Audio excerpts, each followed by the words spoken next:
Hey friends, welcome to the channel. I am Katrina with Homegrown Florida, and I thought I'd take you along today for a pantry reorganization and build out actually. So it wasn't too long ago that I moved all of my home canned jarred food to some new cupboards because the cabinet I had them in was like super low, and it's deep and it's great, but I didn't have space for any of my like small appliances anymore. So I needed to put those back, and my canned food inventory was getting quite large. Now, when I say large, not like the ones that you see on YouTube where they have like an entire room full of canned food and they're feeding like 8 kids and 2 adults. We have enough canned food that I can and preserve from harvest in my garden. Now, I normally don't can many things outside of what I grow in my garden. I do a little bit, but not a lot, because mainly we like fresh food. That is just our thing. But the second reason is there's only 2 of us. There's only 2 of us, so I don't need like a room full. I need a smaller space, but I still need it larger than what my kitchen supplies. So my very generous and sweet husband has noticed that I'm sitting here constantly reorganizing where my cans and my jars are going and where my kitchen appliances are going, and there's stuff on the the countertops, which I can't stand. So he took some time and he built me these, and there's actually 3. I don't know if you can see them all. Get you up there too. There's one way up high there. But he built this for me. He put in this new stainless steel sink for me. I'm very excited. This is part of our laundry room, or mud room. I think if you're up north, that's what you would call it. This used to be a space where like we kept some of our laundry detergent stuff, and it had those like wire shelves with just the little metal supports. And if you know much about home canned food, you know that that stuff is heavy. Super heavy. So using those wire racks was probably going to become a problem. I might have lost some of my food if they would have broken or fallen through. So he built me some very sturdy, thick shelves with extra supports along the bottom here, so that, and it's screwed into the studs of the house. He knows more about that than I do. But anyway, so he built me these 3 very sturdy shelves for just my canning stuff. So I'm going to put all my jars, I'm going to put my canner, all my canning supplies, hopefully my extra jars, because those are in the garage. I just have a ton of stuff, and then I get space back into my kitchen where I can actually use it to get some of this stuff off the countertops and be able to organize it a little bit better. So I'm super excited. I wanted to bring you along so that you could see not only me organize my pantry, but also so you can see the kinds of things that I can for our little small family of 2. So this is the first thing that I'm going to be putting up. And I just canned all this stuff. This is blackberry jam from the blackberry bush outside. I was able to get 3 jars this year, and that's about 2 quart-sized bags. This is only its 2nd year, so I'm very happy that it produced that much. I think that that's amazing for just 1 year, and we'll probably go through that jam pretty quickly. We use it in a lot of different ways, not just to put on bread or muffins or biscuits or anything like that. We also put it in like savory meals, like the sweet and sour meatballs. If you didn't see that video, I'll put it down below. We put it in our oatmeal. I'll even sometimes kind of use it as like a pie filling if I'm making like little hand pies or something. It's great for that. This one I'm really stoked about, guys. If you have not tried strawberry banana jam, you are missing out on something in life. This is amazing. And you can kind of see from my jars that the bottom held a lot of the liquid and the top held a lot of the fruit. That happens to me all the time. I really don't know what I'm doing wrong, but it's still just as good. It's like having jam on top and jelly on the bottom. But the strawberry banana, the strawberries came from my garden this last season, 2022. And they produced really well in their existing space, but I lose about half of it to bugs. So the bugs, the worms, I don't know what else is out there chewing on the strawberries. So I lose at least 50% of my strawberry harvest to bugs.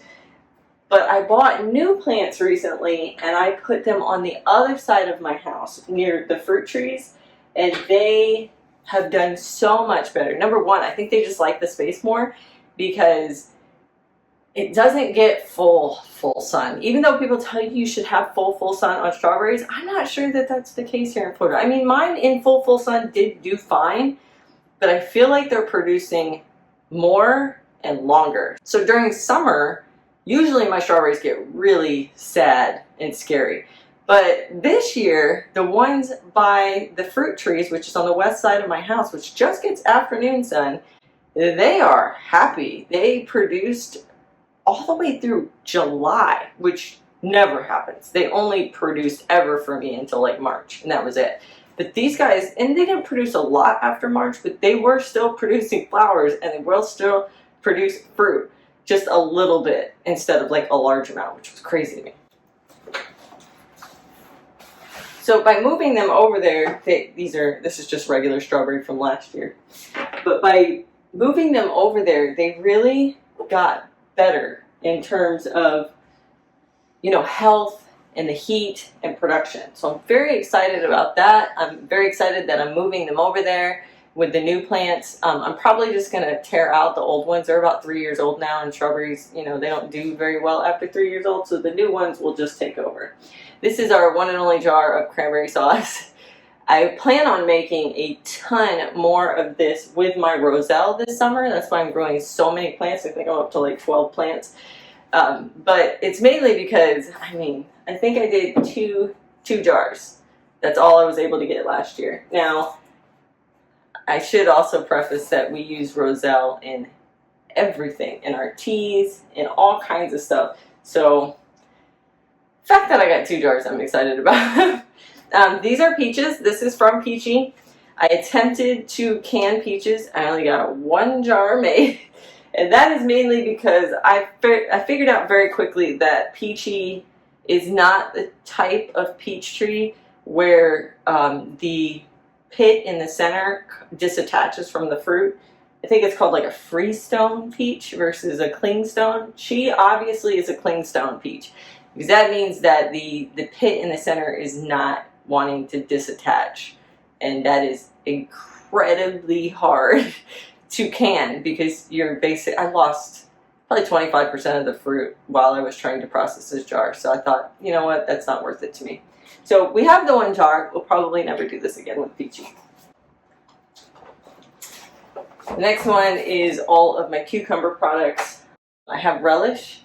This is a dill relish, but you can easily make a sweet relish. We're not really a sweet relish type family, so we do dill relish. I like it in tuna salads, chicken salads, those kinds of things. And these are from last year's harvest. We also have pickles. Now, I do pickles, and I have a video on my channel about how I do my pickles, and I do the recipe based on 1 jar, and then you just multiply it based on how many jars you have. But these pickles are incredibly good. I even made the slices. So I made spears, and I made the little slices for like sandwiches, hamburgers, those kinds of things. So we have the spears and we have the slices, and I probably have, here, let's get them all. I'm not really sure. I think there's like 15 jars.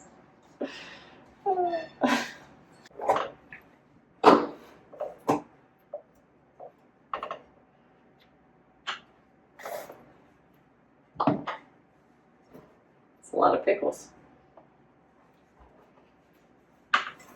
So let's see here, 3, 6, 9, 10, 11, 12, okay, 12 jars of pickles and 3 pints and 1/2 pint of relish. We like pickles. And I had such a great cucumber year. You have to think, what are you going to do with all those? So these guys right here were from the Sweet Success pickles, or cucumbers, which were very, very large cucumbers. We gave those away. We made cucumber salad every single day. We made pickles. We ate all those pickles. So now all these guys right here, from here forward, are from this year's pickles, and this was all the Boston pickling cucumbers. It's probably about 2 to 3 cucumbers per pint jar. I had to get on a stool. So the next one that we're going to work on is the tomato products. So this is just my first box. I have salsa, which we're going to be refilling here very soon because I have so many tomatoes in the fridge, or I'm sorry, in the freezer. And I'll show you those in a little bit. So let's get these guys on the shelf first.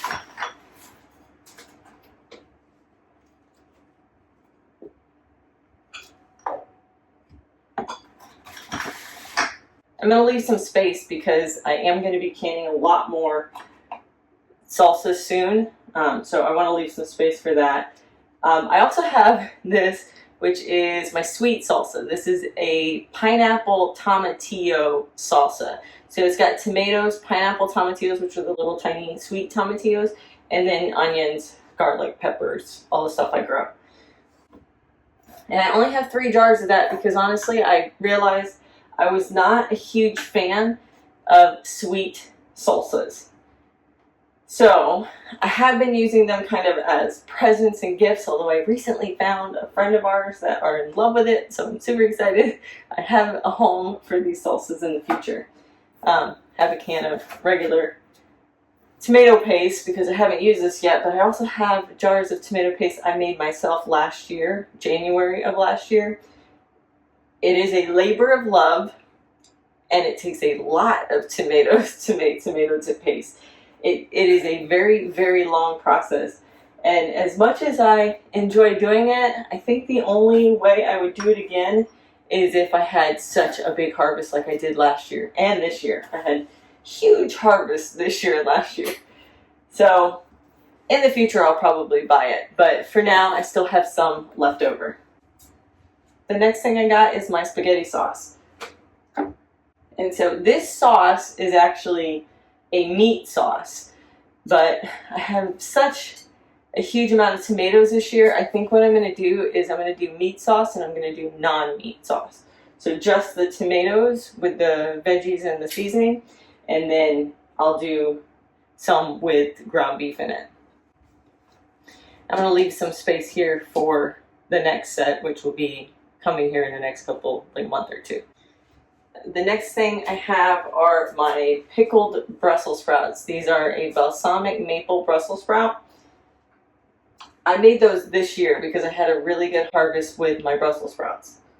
After canning them and trying them, because I think I did 6 to 9 jars, I can't remember exactly. I have 4 left. After canning this recipe, I don't think I'll do it again.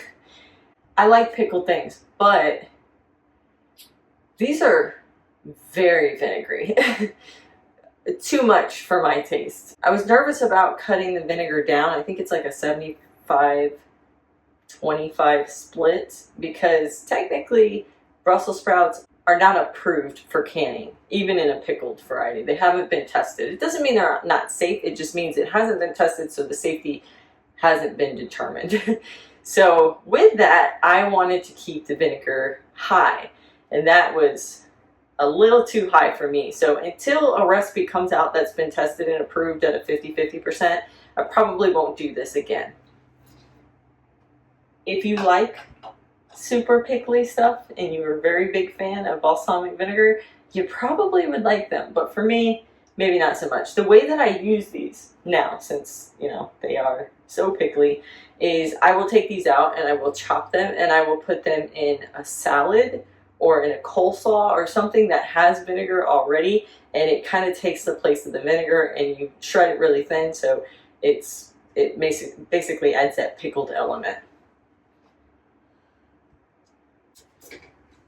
I'm going to leave a spot for the extra tomato sauce, but next to it, I'm going to be putting my soups. And my soups are one of my favorite things to can because there's a USDA Your Choice soup recipe where you can basically use whatever you want. There's a few limitations, but basically you can use whatever you want in canning. And you can make the soup however you want, as long as you do 50% of the jar with the vegetables or meat, and then 50% with broth. So I do that, and I really like that because you can use your own recipes, which I think is amazing. So I have a chicken and vegetable. This is my chili, and then right next to it I have my, this was, the ham and potato soup. And I use this to make basically like a baked potato soup, or you could use it just as a ham and potato soup, but I like to drain the liquid, mash it, add like cheese and bacon and things like that to it, and it's outstanding.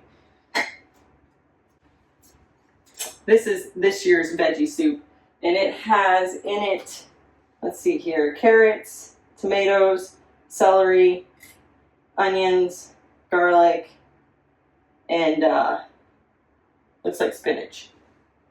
Well, I don't grow spinach, so I think it's like greens, like either a collard or a kohlrabi or broccoli greens. I find this one to be super versatile because you can use it for anything. You can make vegetable soup with it, you can make a chicken and wild rice, you can make a chicken noodle soup, you can use it as the base in pasta dishes. I did a video on that recently. It's just super versatile, which is what I really love when I'm doing a canned product. I don't make a whole lot of canned goods that come right off the shelf and then you can eat them. I could, right? But we just don't eat our food that way. It's usually treated as an ingredient in a meal. So this is another great example. This is turkey. So we had Thanksgiving this year, we had a lot of leftover turkey, so before it went bad, I canned it. And then my convenience items, which are beans. So this is a white bean, and this is a kidney bean.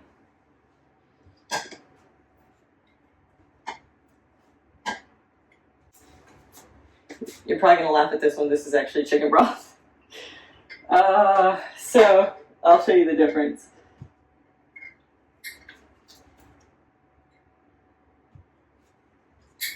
So this is what my chicken broth looked like when I had a traditional canner. This is a pressure canner. So I would pressure can the chicken bones with water in a pressure canner for 45 minutes to an hour. And you get this like golden color. Well, my pressure canner broke, which is shocking because that shouldn't happen. So I have to start boiling it at a very low temperature for like 24 hours. And I'm still learning. As you can see, this is like a milky color, and this is like a clear liquid. I'm still learning how to do that in a way where I don't get this super cloudy look to it. Instead, I get something like this, but unfortunately, the last two times, I got closer with this one. So this one is a little less milky, but anyway, I'm still learning. I think that it has to do with something about stirring it and keeping it at a super low temperature for a long period of time. So I'll get the hang of it eventually. But I should say that it doesn't taste any different like this as like that as opposed to that. It's just a looks thing. So from a taste perspective, it still tastes like chicken broth. It just looks like chicken milk. Now for this top shelf, since it's so high up, I am going to use this for items that I don't pull out every single day or touch every single day. And one of those are dry beans.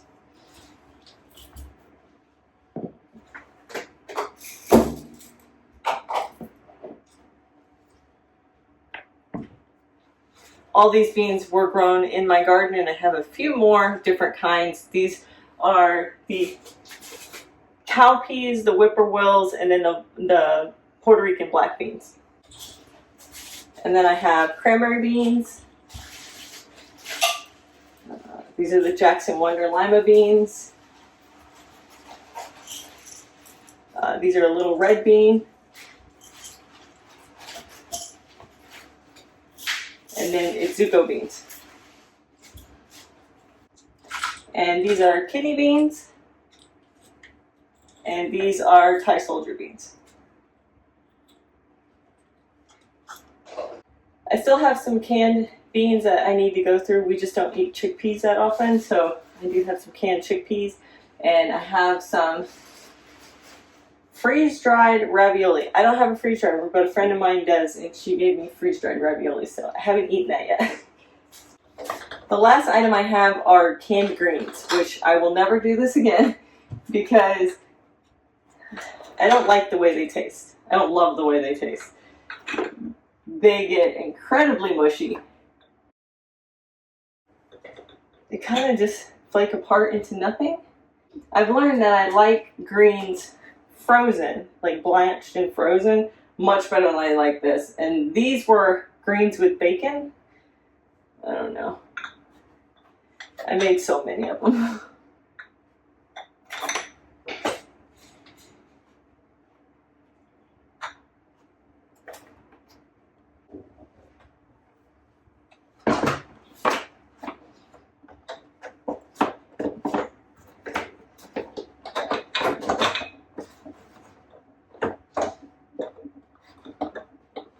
The last thing I wanted to fit up here was my new canning pot.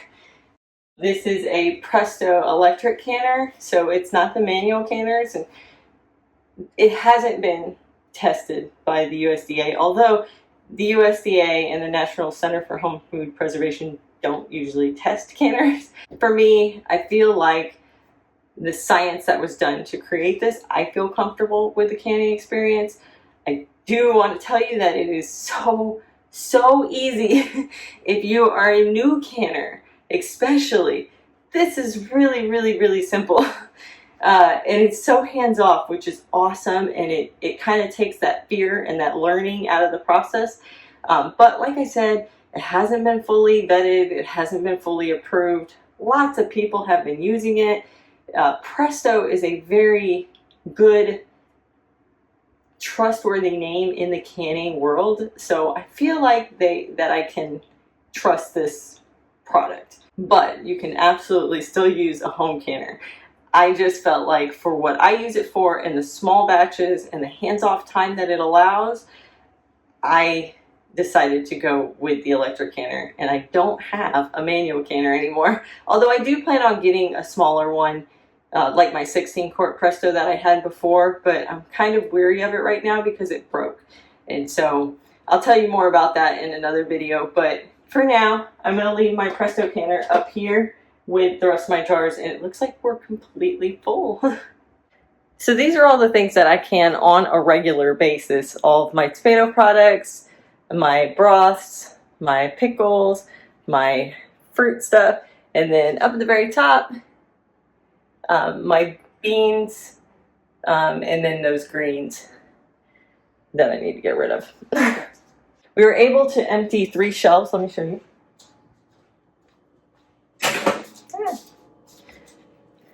I'm able to empty this shelf, and I was able to empty this one, and I should have room up there for the different little canning products I have, like my pickle crisp, my pectin, and then some of the bags and the fermentation weights and stuff.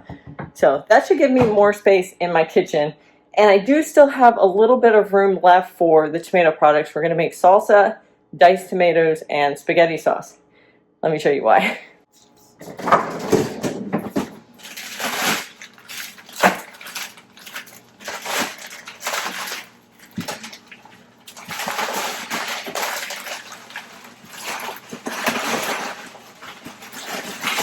I can't even tell you how many.